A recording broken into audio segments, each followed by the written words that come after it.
Ayo, shalom. All praises to the Most High. Yehovah, Yehoshua, this is Sound Some YYBY. All right, you know what you're here for.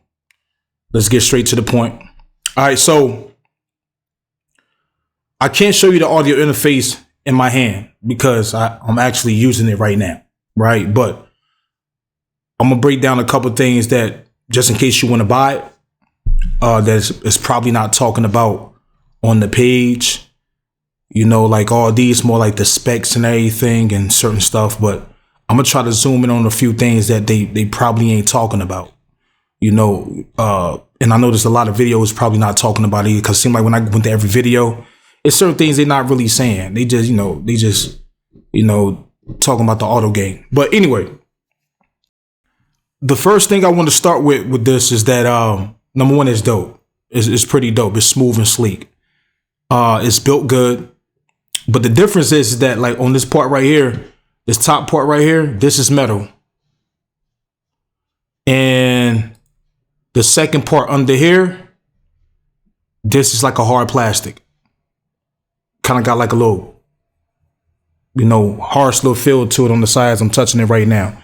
So it's kind of dope how it feels on the side and, smooth on the top, kind of like rough on the side, on the bottom and everything.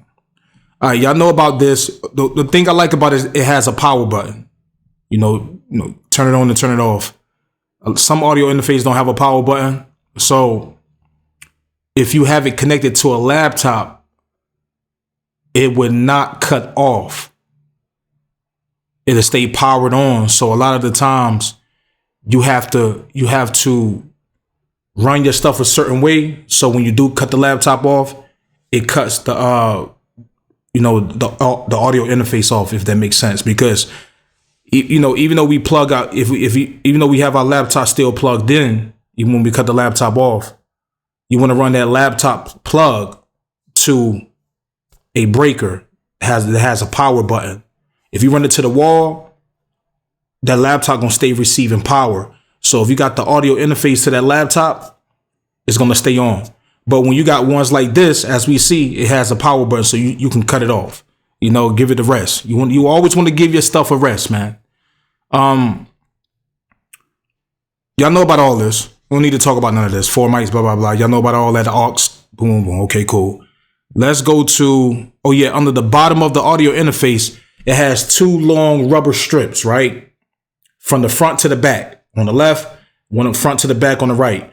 Because sometimes these companies, they get these audio interfaces and they put the rubber strips on there and they cheat. And a lot of the times them shits will come right off.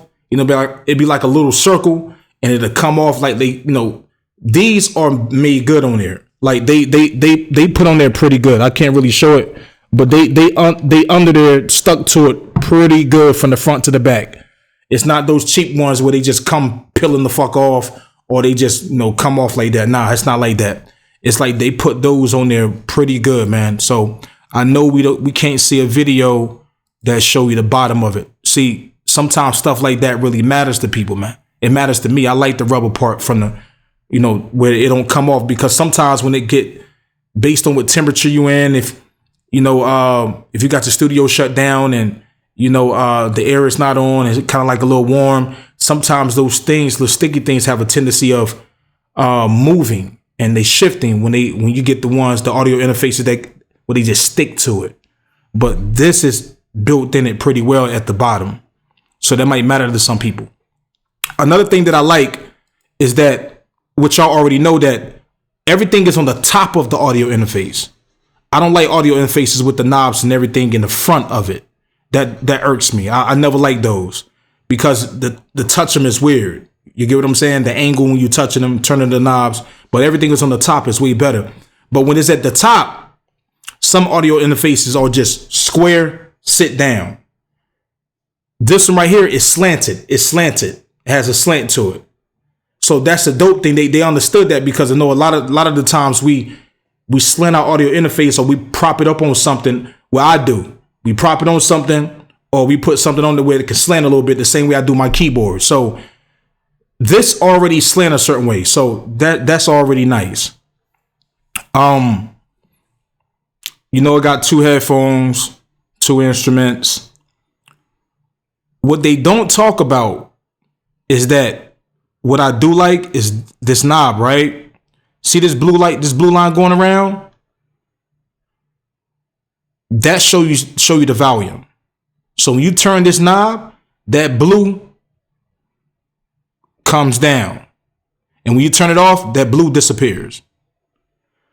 Because, you know, some so-called digital audio interfaces, which I call them like this, I call these the more digital ones, even though people want to argue about that shit. But the analog ones, I call the ones that has a knob for everything, right? But anyway,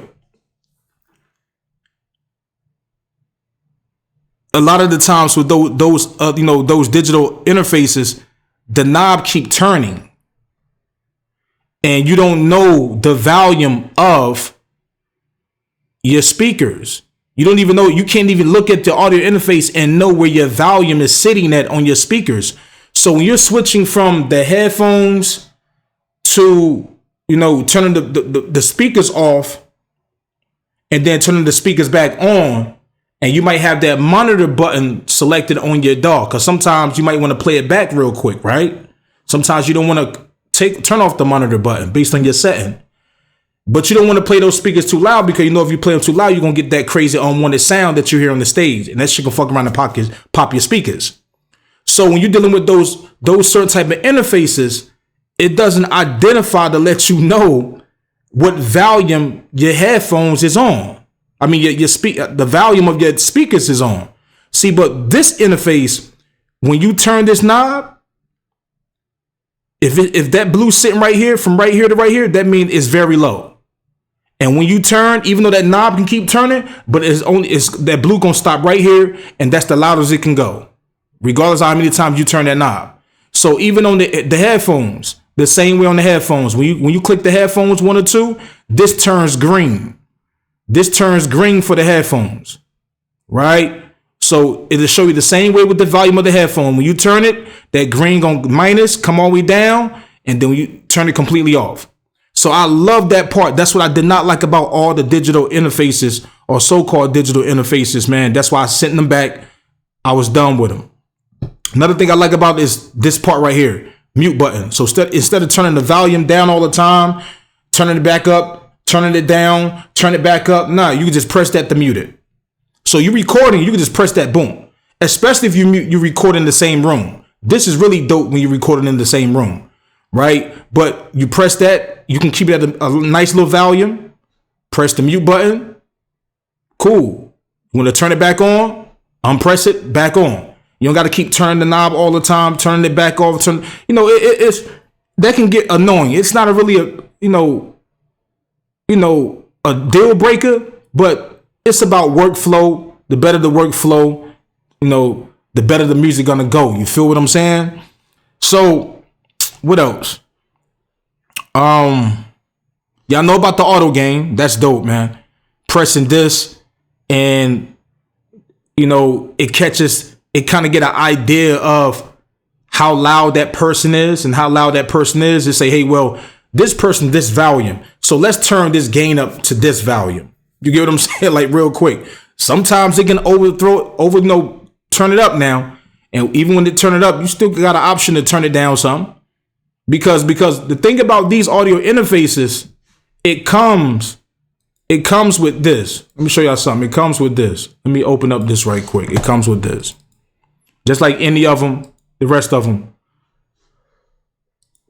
So it comes with this, right? Got the 4 mics, the gain for, auto gain. So right here. So the same, all this connected with each other.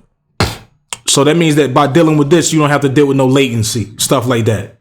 So you don't have to have this open. That's the dope thing about it. I love this, because I thought you had to have this shit open all the time. You don't have to have this open. You can just close it.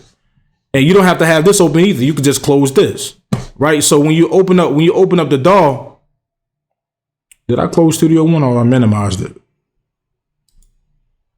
I think I closed it.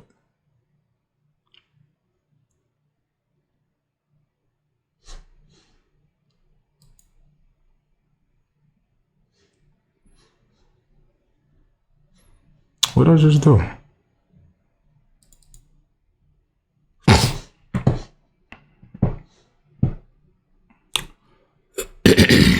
Hold on, let me open up this way. Duh, I could have did it that way. But anyway, when you go to the mixer and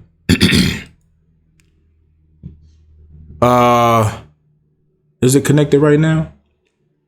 I think by my interface not being connected and I'm using this other sound thing is not popping up. But anyway, like when the audio interface is connected, right, you'll see that same stuff that you seen on that other mix I just showed y'all. It'll be right here on top of the tracks. You feel me? It'll be on top of the tracks. Matter of fact, it go right here. You got the 40. You can turn the 48 on. You can click the auto gain, double click the auto gain, and stuff like that, and turn the volume up. This is the mic volume right here. So even if you're not turning it up inside of your audio, even if you're not turning the volume up in your audio interface, you could turn the mic gain up right here. So you don't have to have that mix open, so it's connected pretty well. So it's pretty dope. So it's good with the latency. That's the purpose of it. The latency is great. I think that's about it, man. Let me see what else.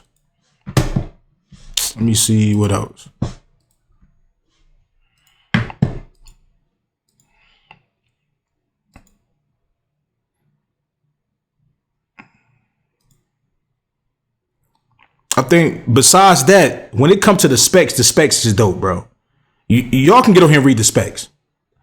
I'm just trying to tap into things that they not really talking about. But as far as the respects, the headphone jack, the power that it pushes out for the headphones is remarkable. The same way with the speakers, the same way with the you can see all the specs right here, man. The US, everything about it.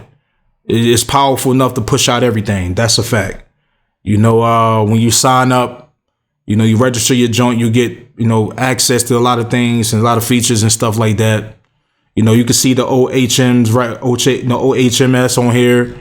So y'all know about all that stuff. Y'all can see that easily. But I'm trying to think of one more thing to let y'all know before y'all buy it, because sometimes we need to see these things and people don't talk about it.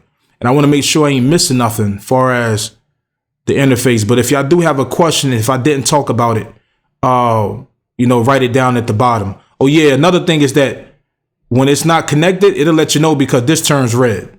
This turns red if it's not connected. If it's not receiving no information, no nothing, this turns red for a fact. So that's it. You got any questions? Drop it down at the bottom. This is YYBY. Peace.